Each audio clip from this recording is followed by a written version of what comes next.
రోజా అలాంటి వీడియోలో చూస్తూ ఉంటుంది కాబట్టి మేము ఆ వీడియోలు చూడలేదు. రోజా అలాంటివి బాగా చూస్తూ ఉంటాయి అందరివి. అప్పుడు హిందూపూర్ పడితే ఇప్పుడు ఇంకెవరు చూస్తూ ఉంటుంది కాబట్టి ఆమె చూస్తూ ఉంటుంది. ఆమెకు అవన్నీ బాగా చూస్తూ ఉంటుంది.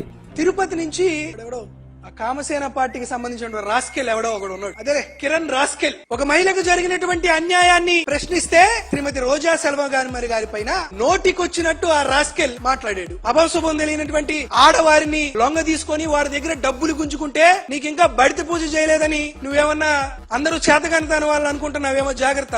కాబట్టి ఎవడో వేసేటువంటి ఎంగిలి మెతుకు ఆశపడి మరొక్కసారి వైఎస్ఆర్ కాంగ్రెస్ పార్టీ కార్యకర్తల గురించి గాని, లేదా మా మాజీ మంత్రి రోజా సెల్వమణి గారి పైన గాని, లేదా అభంశుభం తెలియని మహిళల పైన గాని నువ్వు ఒక్కసారి నీ నోటికొచ్చినట్టు మాట్లాడితే నీ నాలిక అడ్డంగా చీరేస్తాం.